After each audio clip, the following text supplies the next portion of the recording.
to Three on Tap, where drinks are free, but the experience wasn't. My name is Spencer. I'm joined today by Brian and Greg, and we're talking about everyone's favorite nonprofit topic, boards.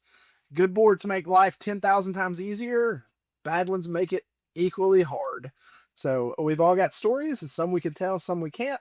But we're going to just dive in today and talk about our experience there, how a really good board makes the life of a nonprofit leader so much better. So, Greg, what are you drinking today? Oh, let's see. Today I am having a Villager, a San Francisco style IPA. Nice. And Brian is our designated drinker, designated driver. Yeah, water in the big yellow cup. Big yellow cup. I like it. Uh, I've got an Evan Williams 1783 small batch on the rocks today. So just kind of winding down here at the end of the day. All right. You know, maybe we need to do a show because I am so uneducated about when you're saying all these small batch and all that kind of stuff, and Greg with lagers or different IPA, what IPOs, IPAs, It's not a IPNs, finance thing. Although I wish IPAs. it was I'll take an IPO. I wish I was better at finance than I was at beer. I'm just gonna start putting letters together. So I'm drinking a PWQ 1993 from the tap. It was really good. Oh man. Yeah, so guys, we've all been in nonprofit leadership and we've dealt with good boards and bad boards, I'm sure. I know a lot of times that's kind of a sensitive topic, and so we want to be aware of that in this conversation. But what are some ways, if you have some to share, that that your boards have been really helpful, really supportive? Kind of what has that looked like in your contexts? You can't, and I'm gonna, and I'll follow it on my story, because give you the story afterwards. But you can't just go, it's always been a joke that they say it in Rotary too, and in service organizations as well. Oh, hey, Greg, we voted you president today because that's the day you weren't there, kind of thing. You've got to find people intentionally that are good leaders that can lead. In fact, my best board member I ever had turned out to be a state representative in the state of Texas, and he was a good state rep as well, kind of thing. But my best experience I ever had is we were a small club. This is when I first starting Boys and Girls Club, and we were small, and we went in a year from a $200,000 budget, $225,000 budget, to like a $600,000 budget in a year. And our board president said to the board, "Hey guys, let's do what we can to support Brian and get out of his way, because clearly he knows how to do it better than we do." And I'm not saying that as a pat on my back, but he acknowledged that, you know, I think this goes back to where Greg and I were talking a little bit. He acknowledged that I was a professional and knew what I was doing, because, when Greg and I did our one-on-one a couple episodes ago or so, what ended up happening is when we were talking was every board person, or most of them, think that, oh, I could do that job. Any idiot can be can run a Boys and Girls Club, can run a nonprofit. It's easy. I'm a banker or whatever. And they don't understand the capacity that it takes. So I really appreciate my board president. His name was Steve. I really appreciate Steve going, he gets it. Let's help him. He's the expert in this area. So that's my good, my really good. Yeah, just that acknowledgement that we are the professionals. We know what we're doing. Gosh, that's a dream. Yes. Yeah, I mean, I think being aware of the commitment. I've led boards that are very large. I've led boards that are very small. I think that there's a natural life cycle to organizations as it relates to their budget size and how their boards develop and what their responsibilities should be. I've also served on boards, and I feel like you can always tell whether or not a board is good for the organization at its current scale in the meeting. When you've got a bunch of petty toxicity, or when you have people who are checked out, when you have a roster of 30 but only 5 show up, and you can't keep a Robert's rules in place, a quorum, when you can't keep a quorum, I Mhm. think all of these just make the work of the nonprofit harder. And so it's really important to recognize that when you join to support a cause as a board member, you really are effectively taking on a job. It's not just a volunteer opportunity. It's not something to take lightly. It's something you have to be very cognizant of because that organization and the people running it as parts of their careers, they're depending on you not just to step up, but to step aside when that time comes. So I think, you know, the original question was what makes a great board? Is that correct? Yeah, just kind of the good things about the boards we've worked with. I would say that the best thing is having boards who understand what the organization means in that moment or needs in that moment and how they can support the organization. Whether it's holding people accountable for governance standpoints, providing people with additional training or resources, or just being a voice of support to say, "Hey, we got this and we got you, and how I'm going to bring you in to do this meeting because I need to make sure that we're raising funds." So, I've always tried to attract people to boards who are more owner, specific as opposed to doer specific because, as the staff, I'm the one who actually knows the business model of and has the expertise of running the nonprofit. And I want people who can bring outside expertise and perspectives that I don't necessarily have while still making way for me to do the business that I know so well. For a lot of us, boards are what they are. I think for sure that boards that understand, they've hired a professional, and the best thing to do at that point is to let them run the organization is huge. I know that has been a struggle, especially for smaller organizations or longtime board members. And so maybe we just go ahead and go into that next piece is uh, have you dealt with kind of the founder syndrome much with board members? I know that was huge. Well, two of my last organizations, um, boards that really just hold on way too much. Yeah, that especially if you had, I had a couple of board members that were 20 plus year board members that had been there since day one and felt like they needed to hold the reins a little too tight. Didn't ever want to let go, didn't ever want to step back. And even when they hired somebody with experience, with credentials, they felt like they needed to have their hand in everything. Um, I mean, I know that was a huge frustration of mine at a couple of different places. So to the point where and I should have known early on. We had a position open up, and so I started interviewing people for this position. Went through the whole process, and out of courtesy, as much as anything, I took my final candidate, their resume to the board. I said, "Here's, y'all know we've been interviewing for this role. Here's what the person I want to hire for this." And they almost made me go back and redo the entire interview process because they weren't involved in the interviews. And I mean, this was not a high level role. This was a club director, unit director role, um, a mid manager, right? And so just kind of having that, their hands involved in too many things. Anybody have any fun stories there? Well, what did it come to? What did it come, well, in that case, I didn't have any. I'll let Greg, because Greg's eyes popped up when you said something about founder stuff. I haven't had any founders. In fact, the guy who actually founded our club was on the board my whole tenure, and he was really terrific. How can I help? What can I do? And I don't think he wanted to get his hands way in it. He wanted to make sure we were successful. He wanted to give his expertise, but he's one of those really great board members that I told you about.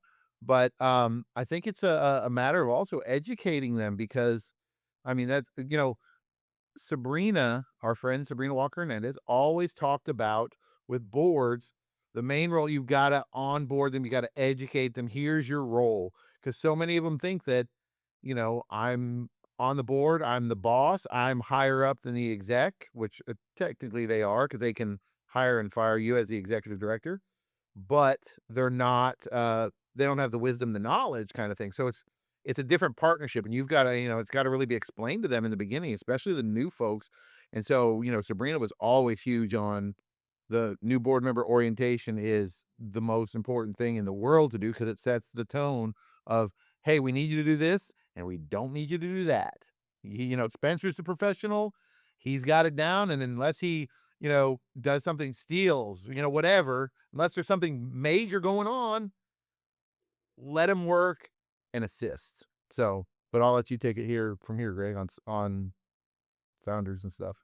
I mean, so as I was saying earlier, I think that there's like a natural story arc for nonprofits. And as you're talking, Brian, I'm thinking about for career trajectories as well, and kind of the trends, um, well, the similarities between those two experiences. When I started working with nonprofits, I started as a staff and then elevated to getting to raising to running sites, and then stepped into administration, and then became an executive director. And each one of those career transitions came with a title change and different responsibilities.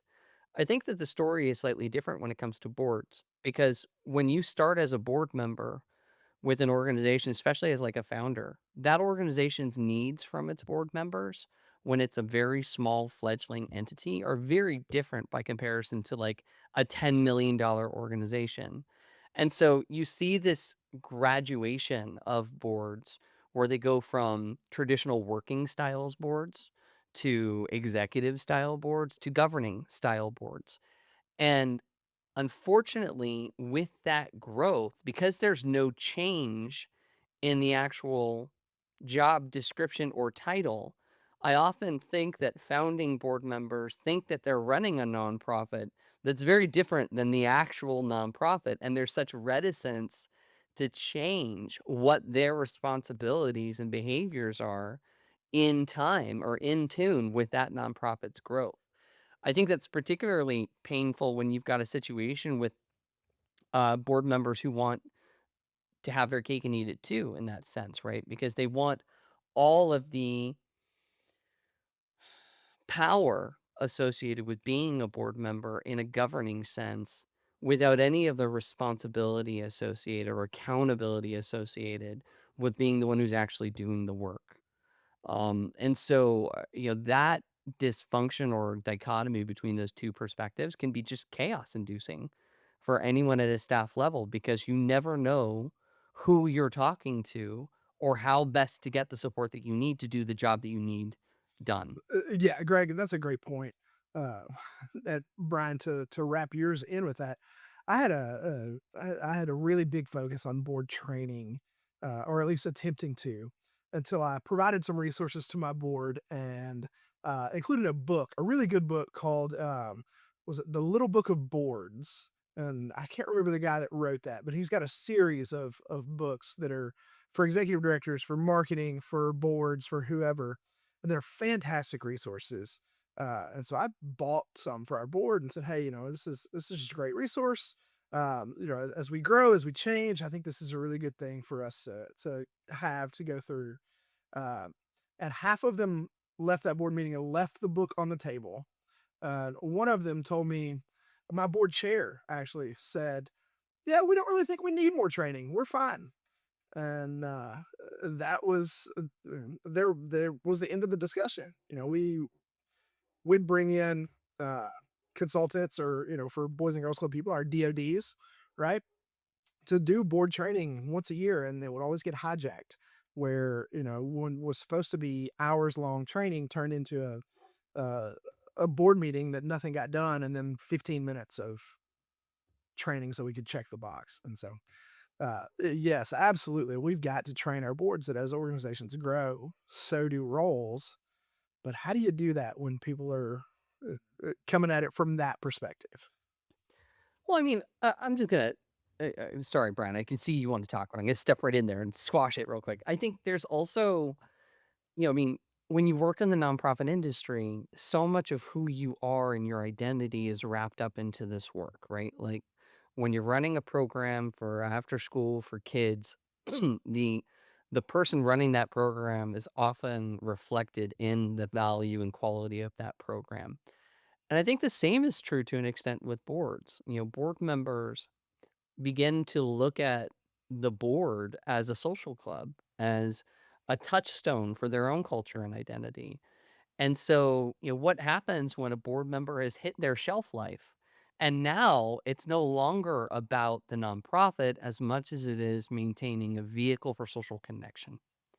And that's, I mean, that's where you get your wires crossed, right? You're no longer supporting the mission or the people who are actually trying to execute upon it. You're just occupying space. And obviously, there's a big difference too between the size of your, Spencer. You and I could definitely uh, relate to this. Is when you're in small town Texas, when you're in small town Arkansas, um, every nonprofit tries to get those elite people. Those elite people are on the same, the ones who can raise money, the ones that everybody knows, the ones that look good on your letterhead, those kind of things. So you've got to, the learning curve and what your roles are, I think are a whole lot different for what we had to go through where, I mean, I know Napa's not as huge as Los Angeles, but I figured Greg, you would up in Northern California, you'd have a better pool, more educated people who might know um more what they're supposed to do and they understand their roles, bigger organization. Whereas, as a smaller organization, and again, from one of my board members was on 4 boards and we ended up asking him to leave our board because we want you to do, when people see you coming, they want to go, oh my gosh, Phil needs to talk to somebody about the Boys and Girls Club. Not is Phil going to come talk to me about the Boys and Girls Club, or is he going to talk to me about the YMCA, or is he going to talk about me about the Humane Society, or is he going to talk to me about his church, or is he going, that kind of thing. So it's a dedication too to get focused on that, on making sure that you understand what you're supposed to do and who you're representing. Yeah, because we talk about the legal responsibilities of board members, and it's hard to put the best interest of an organization at the front when you're serving 4 or 5 organizations on boards. I think that's a really good point. I don't know. I just feel like longevity without evolution is just stagnation with a resume, right? Like when you've got these people who hang on for years for no reason and That's their don't, identity, like you said, Well, Greg. and yeah. I don't remember who said it, but it was the only things that never change are things that are dying. As you grow, as you advance, you have to change, and resistance to change leads the wrong direction every time. So, change doesn't always have to be huge, but I mean, we have to be willing to adapt. But I think more than that also it's infectious, right? Because founder syndrome isn't just about the founders. It's also about getting people emotionally attached to an outdated version of the organization. I mean, Oh, that's that's an well infectious said. perspective. How many of us have been in those situations where we can't do that because this is how we've always done it, right? Or this wasn't as good as, this event that we did 10 years ago. You know, I think all of those things, they serve a purpose. It's important to propel us forward, but it's so easy to fall into the trap of stagnation because it's easy and familiar. It's a great segue, excuse me, to kind of what we want to talk about next is uh, that change, that evolution. Greg, I think you used that word, is a lot of times really difficult for those board members, especially longtime board members. What resources have you used or do you know of that are able to help build board capacity and understanding of that new dynamic in growing organizations? Could you could you define capacity? What do you mean there? Do you mean because I don't know that it's actually a capacity issue. I think it might actually be more of an accountability issue. Sure, and maybe that's the case. Maybe that's where the route we need to go because I think there is some of both there. Capacity in that a lot of your working boards are not able to be fundraising boards, to be governing boards. So there is a capacity shortage, but also, yeah, I hear you. There's definitely accountability there too, understanding your roles and making sure that you're fulfilling them. Well, I mean, I can definitely speak to the accountability aspect. I mean, for me, it's the strangest dynamic in nonprofit leadership, right? Like you're occupying this weird space where you're accountable to the people that you're also expected to lead, right?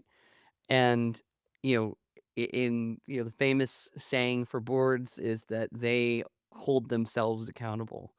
But often what that translates into is, well, it's not me, it's the other guy. And so more and more you just find yourself as the staff, navigating a space where you're absorbing more and more responsibility without getting as much help and support as you probably deserve from individual board members, all the while being vilified for it as well.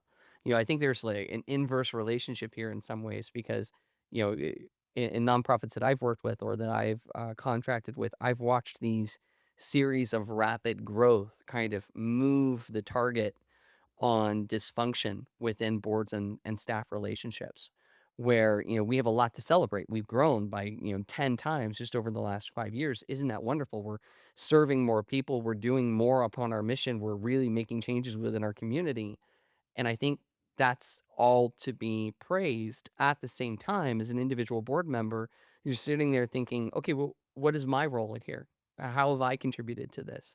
And, if I haven't, or I don't feel that I have a avenue to contribute, does that mean that I'm not pulling my weight? And how do I distract from that? Right. By Monday morning quarterbacking the font of the email that went out on Saturday. So I just think accountability is important, right? But also understanding that it doesn't have to be about you, right? Your ego has to be checked at the door because the mission is more important than anything, any individual contribution that we have, staff and board included. That made me laugh. The font of the email. I had a well, no, 'cause I had a board member who gave me grief about something I put out, a marketing piece, and that's not our blue. I said, "Yeah, I promise it's the blue we use." "No, it's not. It's definitely not." And I was like, we have a matching it's match, so yeah, that was kind of funny. But I would say for us, what we did, our three things to when you talk about capacity, and Spencer hit on one, on Spencer, I'd say Greg hit on one of them for us. One is we had a really well-defined, specific, intentional process. Like a board member would bring up a nominee. I would go interview them as the executive director because I'd be like, "Hey, I'm the neutral party here. Here's what we're expecting you to do. We're expecting you to raise money. These are the meeting dates. Can you do this? I mean, we'd love to have you, but if you can't fulfill this for us, it's not going to help." Then after they said yes, and the board then officially voted on those people, then we did a training, and it was like a 3 hour, 2.5 hour, very thorough, in-depth training. Every resource. Here's our webpage. Here's our handle on social media for this and that. Here's what you can expect to do. And we would pair them with a mentor. And so that was a big deal too, because it'd be like if I was the new board member and Spencer, you were assigned as my mentor. It's your responsibility to go, "Hey, Brian, don't forget Tuesday's the meeting. You're going to be there because remember we're talking about the golf tournament, whatever." And you're helping me through it because what often happens, and I'm sure both of you guys have seen this, is when you get a new board member for probably like the first 6 meetings, it's like they're just quiet. And you have to like, "Okay, go ahead, Greg, go ahead, and you can second the motion. Get your name on the official record, stuff like that." The last thing, and this is where I referenced Greg a second ago, is accountability. Our boards, we had a point system, and you had to get to I think it was 190 points. And that would be a accumulation of raising money, attending meetings, committee meetings, stuff like that. If you did everything you were supposed to do, just everything, you'd get like 450 points. So we're talking less than 50%, but just to get you up there. And if you didn't get to that point threshold, here's where the accountability came in. And this, by the way, the guy I mentioned at the very beginning, Steve. And I You're mentioned just gonna call him out, huh? my board member who is the state rep, Chris. His name was Chris. Chris said, "If there's no accountability, what's going to happen? So what if you don't get your points?" We said, "Bye." I mean, now obviously we weren't super harsh to where we said, "Okay, Spencer, you got really sick and, you missed a bunch of meetings." It wasn't like that. But if it was like, "Yeah, why isn't Brian here today?" I don't know. No reason. He just didn't show up. that kind of thing. So what we ended up doing is we had that accountability in there at the beginning of the year. And if there's not a, hey, I'm going through a divorce, I lost my job, whatever, get those, obviously big things. If you're just being lame, don't show. We tell them, we're not even going to send you say goodbye to you. Just don't show up in January. If your points are, and throughout the year, we kind of peer pressured it too. We had a little, made it public. Right now Greg has, 80 points on his way to 190. Spencer has 85, Brian has 7. Hey, Brian, what's going on with the 7 points? And they would address it at meetings. I mean, our board president would. So that's what I think helps these new people get on board and understand what their role is better. Spending that time. Everybody's like, oh, you're a board member. You run a business. You get it. Not always. And what's beautiful about that, Brian, is that it's a mutually agreed upon system, right? It's no longer about a person. It's no longer about personality or relationships. It's just a hard metric, and that's what I do when I'm working with executives that are navigating very difficult or dysfunctional boards. Where it's, let's bring them into a process by which we can introduce some system that helps promote the kind of behavior that we need from the board, be it attendance at meetings or fundraising goals, give or gets. Like, that's another big red button, right? Because what qualifies as a get, right? Was your actual donation's pretty straightforward, but if you have a $5,000 give or get, and you're looking at a sheet that says, oh, well, I haven't got anybody to give yet. Well, I know Gary, and Gary donated $2,000, so that should count. Well, did you talk to Gary? Did that donation become into being because of a relationship or because of a conversation that you had? Well, I totally get what you're saying too. And there's some people who can't, on the give and get, who can't raise money. That's one of the things we accounted for. We had a lady who was on our board. She would make a personal donation every year, $500. She'd buy one whole sponsor sign. And that was about it.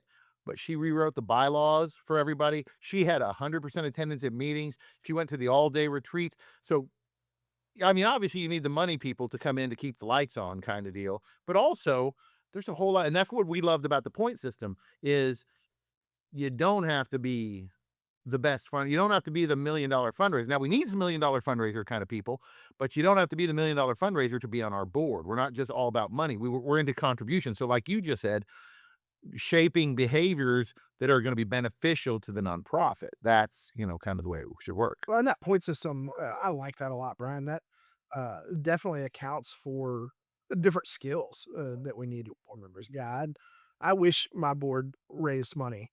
Most of them never made a donation. So, it was just, I banged my head against the wall regularly. There were How did you get grants, Spencer? Because you're a grant writer. I'm a grant writer. I see so many grants that say, do you have 100% board giving? And the second you check no, you're like, thanks, you're out. You're in the second tier. We missed out on a lot because of that. Yeah, luckily most of ours came through government funding grants.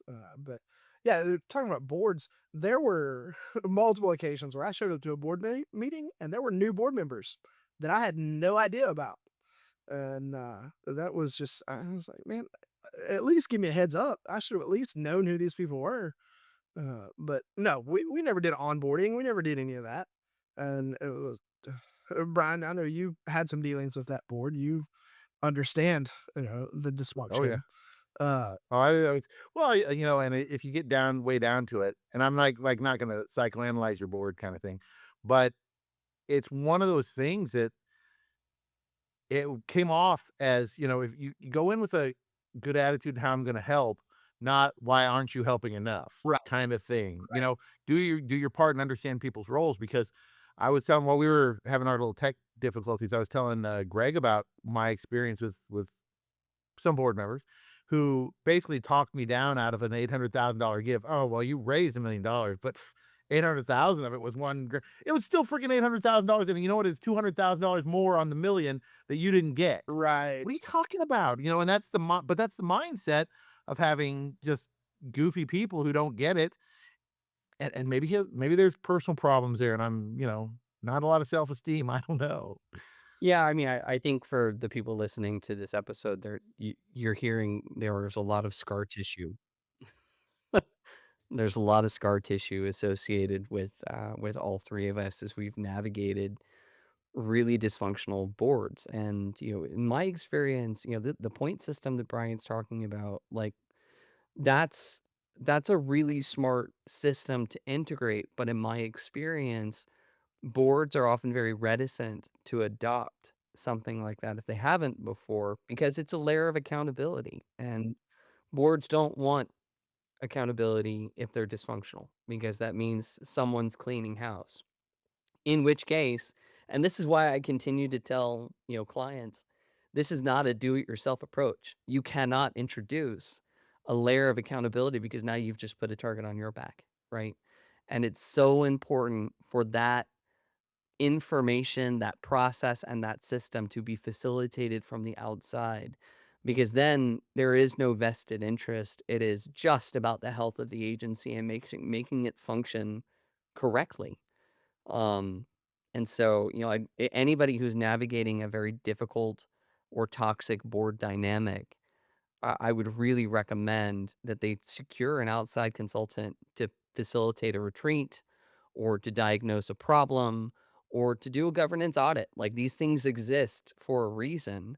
And that's because, I think we're talking about one of the things that's systemic for nonprofits in general. This, lack of accountability for individual and collective boards who just spiral away from their core purpose and as a result, damage the ongoing work of the nonprofit. Do you think it becomes a situation like, how you're in a service organization for too long, like a Rotary or the Lions? And I mean, it goes back to kind of a little what Greg was saying about the social aspects of it, where you've just been there so long that you forget why you're there. I mean, you join Rotary because you want to make the world a better place. You join a board because you want to make the world a better place, or locally, you want to make your local area, kind of thing for a nonprofit, and if you kind of lose that sight of why you're there. Cause I know when I was in Rotary, I got all the way up to, I was assistant governor.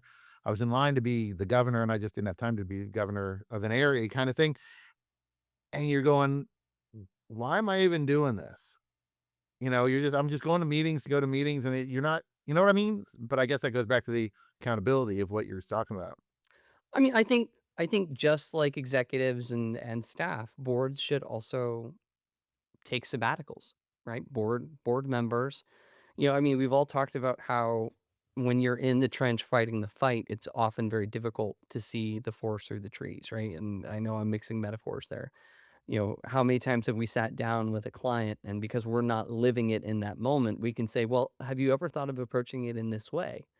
And it's like, "Whoa, I never even considered that as an opportunity." And that makes so much more sense. How did you get there? Well, it's because I'm not actually living this. Like, I can come in with a fresh perspective. That has real value and dividends for board members too, in a number of ways, right? Because not only can you come back to this organization and mission that you have fallen in love with and want to support, but also you can do it with a fresh perspective. Or maybe you realize that I'm not the right person for this board anymore. And that's okay too. But I think there's something to be said as we start to kind of wrap this up about the dynamic of shared leadership. That's one of the things that's incredibly unique to the nonprofit industry. Is yes, you might be an executive director or CEO that runs the nonprofit, but you also have a board that is essentially tasked with running the governance side of the organization, and that's not true in any other field. And so, I think when we get that right, we get it really, really right, and it's a game changer. Uh, but as you've heard today, a lot of times we miss the mark on that. So, great board members go a long way to making our lives a lot easier as nonprofit executives. But without accountability, without capacity building and training and all the things you've heard today, it is a struggle. Strong leadership, throw that in there. Without strong leadership, because if you get those psycho board members, you need an experienced president to go, hey, you Brian, shut up. You're not. I mean, don't be that blunt, but hey, Brian, shut up. You're out of line. That's not the way it works here. Take a step back, relax. Those kind of things, because nobody wants to be the one to say, oh my gosh, Greg, you better calm it down. Okay, they just let Greg talk and talk and talk in the meeting, and by that time, things get out of hand. So let's finish with this. What are some tips that we can leave for our either nonprofit executive friends or those in board leadership to cultivate that kind of relationship with their counterpart so that the organization thrives? Yeah, well, I think a lot of us listen to and know who Joan Gary is. Joan always says that the most important relationship is between the board president and the executive director. And I think that there has to be regular meetings, regular talking, open discussion. I know that for a fact that, again, I'm going to go back to my best board member, Chris, the state rep guy. He and I would talk once a week, and just us, we'd go to lunch and stuff like that. And I'd be like, yeah, Bill's such a freaking idiot. And I get so frustrated, and I could tell him my frustrations. And he'd be like, hey, don't worry, I'll talk to him. I'll take care of that one. But then other times when I would push for different ideas that I wanted to get through, I mean, Chris would tell me at these same meetings, go, Brian, yeah, relax. It's not the time to do that. It's a decent idea and we could develop it, but we're not ready for it right now. And he'd be honest with me.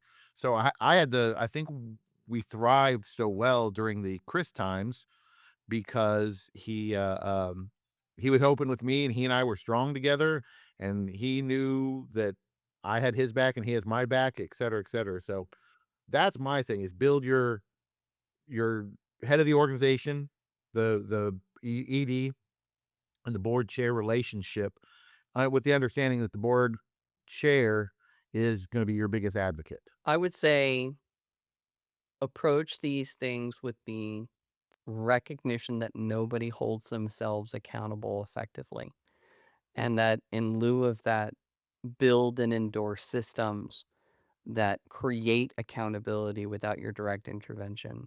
For me, that meant building a clear board pipeline with our associate board to identify new potential board candidates and what they would be able to bring in for the agency.